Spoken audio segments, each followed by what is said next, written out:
আজি মই পাটিয়ালপাৰা আহমেদপুৰ এইটো ৰাজহুৱা ঈদগাহ যিটো আছে তাতে ঈদৰ নামাজ আদায় কৰিলোঁ চবৰ লগতে।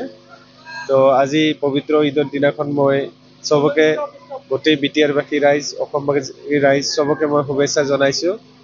আৰু যিহেতু মই UPPL দলৰ মনোনীত প্ৰাৰ্থী পৰ্বতজৰা সমষ্টিৰ, মই সমষ্টিবাসীৰ ৰাইজকো মই মানে শুভেচ্ছা জনাইছোঁ। আৰু এই গোটেই বিটিআৰ অঞ্চল অসমত গোটেই বিশ্বত মানুহ যাতে শান্তিৰে বসবাস কৰিব পাৰে, আমি সুবিধাবাদী মানুহবিলাকৰ পৰা যাতে মানে ঈশ্বৰে আল্লাই আমাক মানে সকলমে ৰাখে, তাৰ কাৰণে মই আহ্বান জনাইছোঁ আৰু আল্লাহৰ ওচৰত দোৱা কৰিছোঁ যাতে আমাৰ সকলোৰে সুস্বাস্থ্য আল্লাই দান কৰে।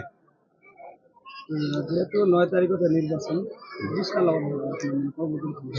আজি মই পবিত্ৰ ঈদৰ দিনাখন এইটো কথা ক'ব বিচৰা নাই। মই যিমানবোৰ প্ৰাৰ্থী পৰ্বতজৰা সমষ্টিৰ পৰা মনোনয়ন পত্ৰ দাখিল কৰিব সকলো দল সংগঠন বা নিৰ্দলীয় প্ৰাৰ্থী চবকে মই শুভেচ্ছা জনাইছোঁ। আৰু চবৰে মানে কিবাৰ কাৰণে শাৰীৰিক মানে সুস্থতাৰ কাৰণে মই কামনা কৰিছোঁ। আসসালামু আলাইকুম। আমার এই ঘোনাপাড়া পাতিয়ালপাড়া আহমেদপুর রাইস আর আমার এই অঞ্চলের মানে মুরব্বীন সমাজ, আমার এই যে পাতিয়ালপাড়া আর আহমেদপুরের ঈদগাহখন যে ইমান শান্তিপূৰ্ণভাৱে হৈছে তাৰ বাবে মই সকলো মানে আমাৰ এই অঞ্চলৰ ৰাইজক মই অশেষ ধন্যবাদ দিছোঁ। আৰু ভৱিষ্যত যাতে ইয়াতকৈ মানে খুব উলহ মালহেৰে আমি ঈদ উদযাপন কৰিব পাৰোঁ। আৰু আমি নতুন প্ৰজন্মবিলাকক কৈ আছোঁ, আপোনালোকে মানে অলপ সহযোগিতা কৰিছে, ৰাইজে সহযোগিতা কৰাৰ কাৰণে ইমান ধুনীয়াকৈ আমি ঈদখন পৰিচালনা কৰিব পাৰিছোঁ। তাৰ বাবে মই ৰাইজক অশেষ ধন্যবাদ জ্ঞাপন কৰিছোঁ। আৰু সাংবাদিক ভাইসকলক মই অনুৰোধ জনাইছোঁ, আপোনালোকে যে দূৰ দূৰণিৰ পৰা আমাৰ ইয়াত আহিছে, ইয়াৰ কাৰণে আপোনালোককো মই অশেষ ধন্যবাদ জ্ঞাপন কৰিলোঁ।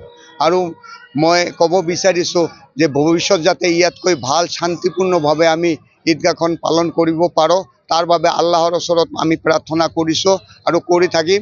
ইয়াত যাতে শান্তিভাৱে আমি এই অঞ্চলৰ মানুহক, এই অঞ্চলৰ ৰাইজৰ সন্মুখত যাতে আমি থিয় হৈ কথা ক'ব পাৰোঁ, মাত মাতিব পাৰোঁ, এইখিনি কৈ মোৰ বক্তব্য মই ইয়াতে সামৰণি মাৰিলোঁ। ইয়াতে আমাৰ ট্ৰেইন আহিছে অলপ। কিমান মানুহ অংশগ্ৰহণ লৈছে আজি আৰু কোন স্পেচিয়েল গেষ্ট আছে? আমাৰ এই অঞ্চলত মানে 2000 মানটো মানুহ আহিছে। আৰু মানে ভৱিষ্যতে আমি ঠাই দিব পৰা নাই, আৰু ঠাই বঢ়াবৰ কাৰণে আমাৰ ৰাইজে আমাক বহুত সঁহাৰি জনাইছে, দান দক্ষিণা কৰিছে। আৰু মানে ইয়াতে মানে ভৱিষ্যত আমি ঈদখন বঢ়াম আৰু মানে শান্তি যাতে আমি সকলোৱে পাওঁ তাৰ কাৰণে কামনা কৰোঁ।